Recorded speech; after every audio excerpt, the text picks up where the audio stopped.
आज से हम इंग्लिश ग्रामर की सीरीज स्टार्ट कर रहे हैं और इस सीरीज़ में टोटल इंग्लिश ग्रामर का सिलेबस को हम कवर करेंगे। और इंग्लिश ग्रामर का सिलेबस हम किस मीडियम के थ्रू करेंगे सॉल्व, यहाँ पर हम देख लेते हैं। हमने एक किताब ली हुई है यहाँ पर अरिहंत पब्लिकेशन की। ठीक है, अरिहंत पब्लिकेशन बहुत ही इंपॉर्टेंट पब्लिकेशन है, काफ़ी फेमस पब्लिकेशन है। और इस पब्लिकेशन की एक किताब है इंग्लिश ग्रामर एंड कंपोजिशन। ध्यान रखना, ये टाइटल है किताब का, ये हम किताब को ले रहे हैं इंग्लिश ग्रामर एंड कंपोजिशन की।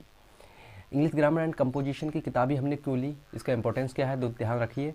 देखिए, ऑल कॉम्पिटिटिव एग्जामिनेशन की इंग्लिश ग्रामर यहाँ से कवर करेंगे। हम इंग्लिश ग्रामर का टोटल सिलेबस को हम कवर करेंगे इस किताब से, क्योंकि इस किताब के टाइटल के नीचे देखिए एक टैग दिया हुआ है ऑल कॉम्पिटिटिव एग्जामिनेशन।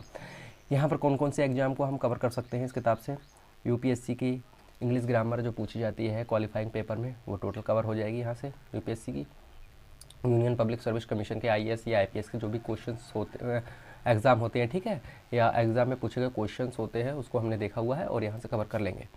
इसके अलावा हम दूसरा क्या कवर करेंगे, स्टेट पीएससी बोर्ड जब एग्ज़ाम कंडक्ट कराता है, स्टेट पीसीएस जैसे UP PSC, Rajasthan PSC, Gujarat PSC, है ना, अलग अलग स्टेट के जो भी पीएससी बोर्ड हैं, पब्लिक सर्विस कमीशंस, उनके द्वारा पूछे गए एग्ज़ाम में भी इंग्लिश ग्रामर पूछी जाती है। तो दूसरा इंपॉर्टेंस क्या है इस किताब का, ऑल कॉम्पिटिटिव एग्जामिनेशन में कौन सा सिलेबस कवर कर लेंगे हम, एसएससी। ध्यान रखना, एसएससी के एग्ज़ाम जो होते हैं, चाहे वो एमटीएस का एग्ज़ाम हो, सीएचएसएल का एग्ज़ाम हो, या फिर हम सीजीएल का एग्ज़ाम, है ना, एसएससी में इंग्लिश ग्रामर कहीं से भी पूछी जाए तो टोटल सिलेबस कवर करेंगे। ध्यान रखना, टोटल सिलेबस एसएससी एग्ज़ाम का यहाँ से कवर करेंगे। ऐसा नहीं है कि हम छोड़ कर करेंगे, पूरा का पूरा बताएंगे और बेहतर तरीके से, ताकि आपको जो है बेहतर समझ में आ जाए। इसके अलावा हम यहाँ समझते हैं, देखिए इंपॉर्टेंस और क्या है किताब का। 10,000 सेंटेंसेस कवर करने हैं हमें, प्रैक्टिस सेट लगाने हैं, 7,000 सॉल्व क्वेश्चन दिए हुए हैं, अपनी नॉलेज को परखना है, अप्रॉक्सीमेटली है, ठीक है, लगभग आसपास अराउंड 7,000 वर्ड्स नॉलेज इसमें देखने को मिलेगी, यानी कि वोकैब अच्छी तरीके से हमारी क्लियर हो जाएगी इसमें। 550 सॉल्व एक्सरसाइज, ओके, तो इतनी एक्सरसाइजेस और 10,000 सेंटेंसेस। और दूसरा, हिंदी भाषी छात्रों हेतु विशेष उपयोगी। देखिए, यानी कि हिंदी मीडियम के जो स्टूडेंट्स होते हैं, इंग्लिश ग्रामर में बहुत प्रॉब्लम्स उनके सामने आती हैं, प्रॉब्लम्स को फेस करते हैं, इंग्लिश कमज़ोर होती है इसलिए ग्रामर उनकी कमज़ोर रह जाती है, ध्यान रखना, या ग्रामर कमज़ोर होती है इसलिए इंग्लिश कमज़ोर रह जाती है। तो हिंदी मीडियम के स्टूडेंट्स जो होते हैं, तो उनके लिए भी विशेष तौर पर ध्यान में रखकर किताब बनाई गई है, लिखी गई है। और लिखने वाले कौन हैं, एस.सी. गुप्ता। ऑथर इसके कौन है, ध्यान रखना, अरिहंत पब्लिकेशन में जो इंग्लिश ग्रामर एंड कंपोजिशन की बुक है, इसके ऑथर कौन है, एस.सी. गुप्ता ने इसको लिखा है। With tricks and technique of solving various kinds of questions, जितने भी क्वेश्चंस हैं, अलग अलग टाइप के क्वेश्चंस, अलग अलग काइंड्स के क्वेश्चंस, तो ध्यान रखना यहाँ पर हम सॉल्व करेंगे ट्रिक्स एंड टेक्निक के थ्रू, जिससे कि आपको जो है मेहनत कम करना पड़े और रिजल्ट बेहतर आए। ओके, इस तरीके से हम इस किताब को हमने लिया है। इस सब बात क्या क्या कवर करना है हमें, थोड़ा जूम कर लेते हैं। ओके, यहाँ पर देखिए, पहली यूनिट, सबसे पहली यूनिट क्या है, some basic terms of English grammar में जब भी हम इंग्लिश पढ़ते हैं तो बेसिक टर्म्स होते हैं। अगर हमारी बेसिक टर्म्स पर पकड़ है तो इंग्लिश ग्रामर हमारी उतनी ही आसान हो जाएगी। ओके, तो पहला टॉपिक ही है some basic terms of English. यहाँ से हम इस टॉपिक से इंग्लिश ग्रामर के कौन कौन से टर्म्स हैं वो कवर करेंगे, वो कंप्लीट करना है हमें। दूसरा है नो द इंग्लिश फंडामेंटल्स को समझना है, इंग्लिश के कौन कौन से फंडामेंटल्स होते हैं, किसी तरीके से ना रह जाएं, वो हम कवर करेंगे इस टॉपिक से। ओके, मगर एक चीज़ हम आपको यहाँ पर क्लियर कर देते हैं। देखिए, ये दो टॉपिक हैं जो know the English fundamentals and some basic terms of English वाले, हम अभी आपको ही बताएंगे, लेकिन इसके लिए कोई अलग से क्लास नहीं ली जाएगी, ठीक है, ये क्लियर कर देते हैं। दूसरा इंपॉर्टेंट टॉपिक क्या है, इंपॉर्टेंट टॉपिक को समझिए। यहाँ पर देखिए, आर्टिकल्स क्या होते हैं, किस तरीके के आर्टिकल्स होते हैं, एन जो आर्टिकल्स होते हैं, द आर्टिकल्स होता है, उसका यूज कैसे होगा, कहाँ होगा, किस तरीके से होगा, इसको हमें समझना है। तो सबसे पहले अगर हमारी कोई क्लास रहेगी, ओके, सबसे पहली क्लास तो वो किसकी होगी, सबसे पहली क्लास हमारी रहेगी आर्टिकल्स की। ओके, पहली क्लास आर्टिकल्स, और इस क्लास में ही हम आपके some basic terms of English and know the English fundamentals जो यूनिट है उसको कवर करते हुए चलेंगे, ठीक है। जिससे कि आप जैसे जैसे हम एग्जाम्पल्स लेंगे, एग्जाम्पल के थ्रू ही आपको समझा देंगे, तो वहाँ पर कोई प्रॉब्लम्स नहीं होगी, अलग से क्लास लेने की ज़रूरत नहीं रहेगी 2 यूनिट की। अब दूसरा यहाँ पर किताब में दिया हुआ है, देखिए यहाँ पर आपको चौथी यूनिट क्या है, translation and tense. Translation and tense को समझा देते हैं पहले हम। इसको हम कहाँ कवर करने वाले हैं, आर्टिकल्स के बाद ही कवर करेंगे या बाद में कवर करेंगे, तो इसको देखिए सीक्वेंस ऑफ। अब हमारी अगली यूनिट क्या है, इसको समझा देते हैं हम आपको। अगली यूनिट सेकेंड यूनिट जो रहेगी हमारी, वो क्या रहेगी, पार्ट्स ऑफ स्पीच, ओके। यानी कि जो सेकेंड क्लास होगी वो क्या होगी, पार्ट्स ऑफ स्पीच की होगी। मैं यहाँ पर पहले ही क्लियर कर देता हूँ, पार्ट्स ऑफ स्पीच। अब पार्ट्स ऑफ स्पीच क्या होता है इसको समझ लीजिए। पार्ट्स ऑफ स्पीच क्या होता है, पार्ट्स ऑफ स्पीच में पहली टॉपिक होगा हमारा नाउन का, किसका होगा, नाउन का पार्ट्स ऑफ स्पीच में। सेकंड टॉपिक होगा प्रोनाउन का, यानी कि सेकंड क्लास प्रोनाउन की होगी। और तीसरी क्लास हमारी डिटर्मिनर्स एंड एडजेक्टिव की होगी, एडवर्ब्स की होगी, वर्ब्स की होगी, है ना, वर्ब्स की होगी। और ध्यान रखना इसको छोड़ देंगे हम, प्रीपोजिशन एंड कंजक्शन, ये हैं किसके पार्ट्स, पार्ट्स ऑफ स्पीच के, ठीक है। एंड इंटरजेक्शन, 8 पार्ट्स होते हैं पार्ट्स ऑफ स्पीच में। तो यहाँ पर हम ऐसे कवर करने वाले हैं, ध्यान रखना। Noun, pronoun, verb, adjective, adverb, preposition, conjunction, interjection, ठीक है। इस तरीके से 8 पार्ट्स होते हैं किसके, पार्ट्स ऑफ स्पीच के। और पार्ट्स ऑफ स्पीच की हम सारी की सारी क्लास कवर करेंगे अलग अलग पार्ट्स में। नाउन की 3 या 4 पार्ट में क्लास कवर होगी, 3 या 4 पार्ट्स आएंगे उसके। इसी तरीके से प्रोनाउन की 6 से 7 पार्ट्स भी हो सकते हैं, है ना। एडजेक्टिव की 3 से 4 पार्ट्स में क्लास कवर होगी, एडवर्ब की 2 या 3, द वर्ब्स की कम से कम 4 या 5 क्लासेस में, प्रीपोजिशन, कंजक्शन एंड इंटरजेक्शन की लगभग 7 से 8 क्लासेस में ये पूरा कवर हो जाएगा, ओके। तो इस तरीके से हमें क्या कवर करेंगे तीसरी क्लास में, पार्ट्स ऑफ स्पीच। नाउन, इसमें क्या आ जाएगा, noun, pronoun, adjective, adverb, verb, preposition, conjunction, the interjection, ठीक है।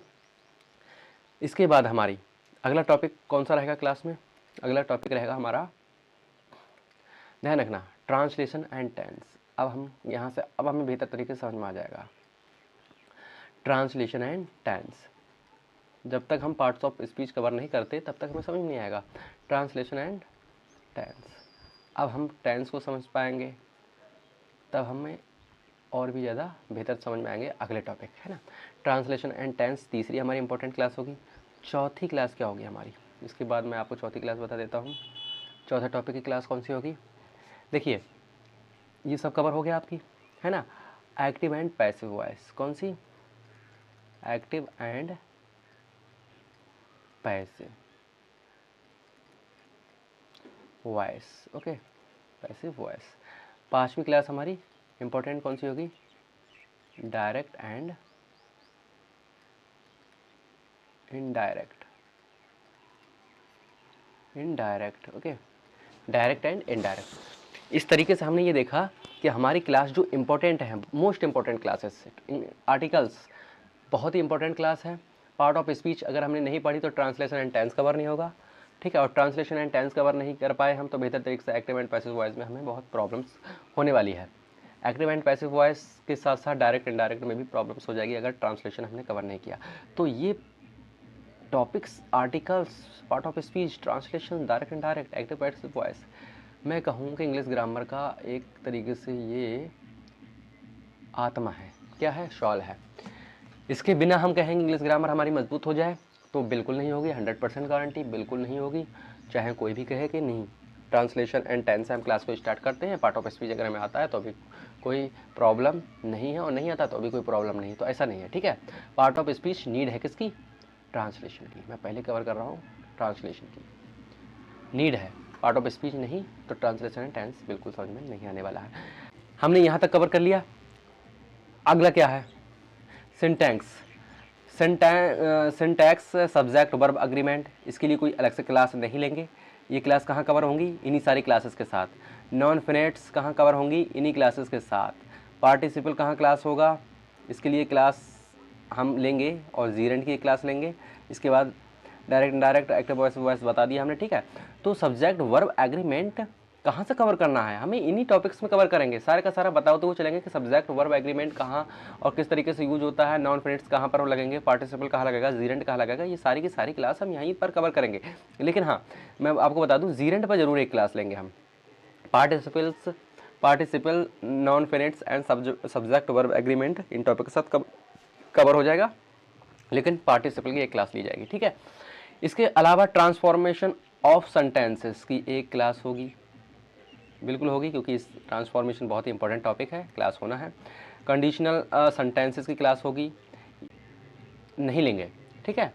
ये कहाँ कवर करेंगे, ये सारे के सारे टॉपिक्स के बाद कवर करेंगे, क्योंकि इतना इंपॉर्टेंस नहीं है। क्वेश्चन फ्रेमिंग कैसे होगी, ये इन टॉपिक के साथ ही कवर करना है। क्वेश्चन टैग क्या होते हैं, टॉपिक के साथ कवर करना है हमें, अलग से कोई क्लास का नहीं करेंगे, ठीक है, किसी तरीके की क्लास नहीं करेंगे, क्योंकि हम उतनी ही क्लास लेंगे, लिमिटेड क्लास लेंगे, जिससे आपको टॉपिक समझ में आ जाए, प्रॉब्लम नहीं हो। पर कौन सा टॉपिक कवर होना है, किस टॉपिक के साथ किस टॉपिक का मर्ज होना है, वो उसी तरीके से हम लेकर चलेंगे। इस किताब को हम बहुत आसान भाषा में और बहुत ही सरल बनाना चाहते हैं, ठीक है, क्योंकि किताब में यूनिट 69 है, ध्यान रखना। 69 अगर क्लास लेंगे और उसके अलग अलग पार्ट्स, तो ऐसे तो 150 क्लासेस के आसपास कहानी पहुंच जाएगी। तो इतना लंबा नहीं खींचना है, इतना लेंथी नहीं खींचना है, लिमिटेड क्लास लेंगे लिमिटेड टाइम में, जिससे कि आपका टाइम बर्बाद ना हो, है ना। आगे बढ़ते हैं, use of capital letters and punctuation. ये यूज़ कैसे करेंगे कैपिटल लेटर्स का, पंक्चुएशन क्या होता है, ये अलग से टॉपिक या अलग से क्लास लेने की ज़रूरत नहीं है, ये सब कवर कराते हुए चलेंगे इन्हीं टॉपिक्स में। फॉर्मेशन ऑफ वर्ड्स क्या होते हैं, किस तरीके से करते हैं, कोई अलग से क्लास की ज़रूरत नहीं है। स्पेलिंग रूल्स क्या होते हैं, इस पर एक क्लास लेना है, स्पेलिंग्स रूल्स पर, ठीक है। और बाकी की स्पेलिंग्स किस तरीके से होती हैं इन क्लासेस में कवर करते हुए चलेंगे, लेकिन स्पेलिंग रूल्स पर एक क्लास ज़रूर लेंगे हम। सीक्वेंस स्ट्रक्चर एनालिसिस पर कोई अलग से क्लास नहीं होगी, क्योंकि सीक्वेंस स्ट्रक्चर ही नहीं समझाएंगे तो आपको कैसे active passive voice, direct indirect या ट्रांसलेशन समझ में आएगा, है ना। तो उससे पहले हम समझा चुके होंगे सीक्वेंस स्ट्रक्चर, तो कोई क्लास की ज़रूरत नहीं पड़ेगी हमें यहाँ पर एक्स्ट्रा। सिंथेसिस ऑफ सेंटेंस पर ध्यान रखना, सिंथेसिस ऑफ सेंटेंसेस पर एक क्लास ली जाएगी, इंपॉर्टेंट टॉपिक है। हम कहें नहीं इस पर क्लास नहीं ली जाएगी, बिल्कुल ली जाएगी, ठीक है। फ्रेजल वर्ब्स पर क्लास नहीं ली जाएगी, लेकिन हाँ, हम थोड़ा सा टॉपिक के बेस पर बता देंगे कि हाँ फ्रेजल वर्ब्स क्या होती हैं, किस तरीके से याद की जाएंगी, याद करने वाले टॉपिक से ही है, अलग से कोई क्लास की ज़रूरत नहीं पड़ेगी। Phrasal verbs, idioms and phrases, a few proverbs, इन पर क्लास को लेने की ज़रूरत नहीं है, बस एक तरीका बता देंगे कि याद कैसे होगा, किस तरीके से याद करेंगे हम इसको, है ना। अगले बढ़ते हैं, 32 इस तरीके से क्लासेस को कवर नहीं करना है हमें, 32 टॉपिक्स हैं। इसका मतलब देखिए हमने कितनी आसान भाषा में और आसान तरीके से आपको बताया कि articles, part of speech, translation and tense, active and passive voice, direct indirect पर क्लासेस लेना है, और इन सारे टॉपिक्स को कहाँ कहाँ कवर करेंगे, इन्हीं टॉपिक के साथ, ठीक है।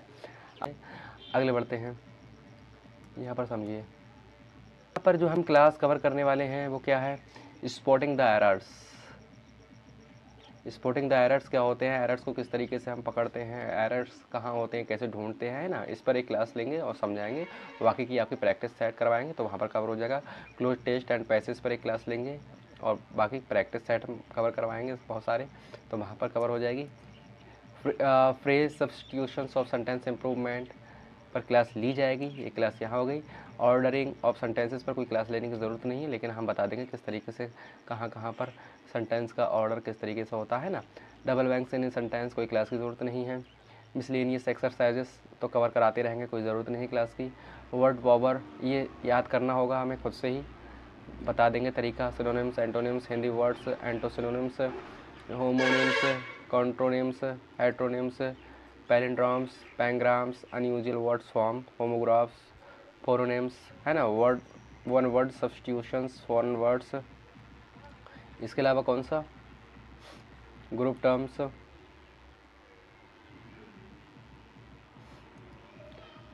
Group terms, related pairs of words, choosing appropriate words, specific use of words, और यहाँ पर कह सकते हैं words never used in good sense, है ना।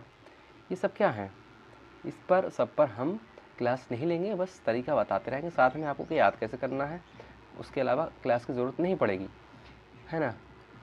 यहाँ पर हम कह सकते हैं words use different parts of speech, some peculiar expression, animals, males, females, youngs and group terms, class की ज़रूरत नहीं पड़ेगी, अपने आप से याद करना है। क्लैप्टिक नेम्स ऑफ एनिमल्स, अपने आप से याद करना है। Young ones of animals, words use in the constitutions, paragraph writing, letter writing पे क्लास होगी, 1 से 2 क्लासेस लेंगे हम, है ना।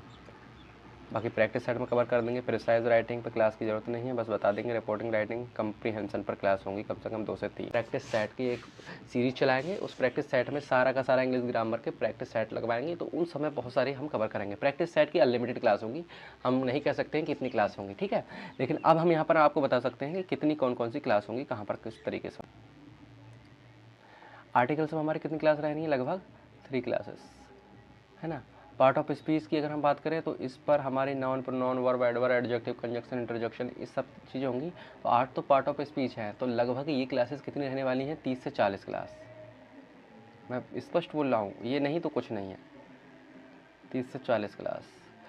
ट्रांसलेशन एंड टेंस पे कितनी क्लास, मैक्सिमम 10 क्लास, 30 से 35 मिनट की, ठीक है। एक्टिव पैसिव वॉइस पे कितनी क्लास, 7 क्लास लगभग। डायरेक्ट इनडायरेक्ट पर कितनी क्लासेस, लगभग 8, 9, 10 मान लेते हैं, है ना। 20 से 30 मिनट की 10 क्लास। तो इस तरीके से हमारा टॉपिक सारे के सारे कवर होंगे। देखिए 30 से 40 क्लास, 40, 50, 60 एंड 70, लगभग 70 क्लासेस में कवर होंगे। 70 क्लासेस का मतलब है कि 2 महीने में हम इस टॉपिक को कवर करेंगे और 1 महीना प्रैक्टिस सेट, है ना। तो 3 मंथ का ये सीरीज है पूरी। कम से कम 3 मंथ में अगर इंग्लिश ग्रामर नहीं पढ़ी तो क्या पढ़ी, है ना।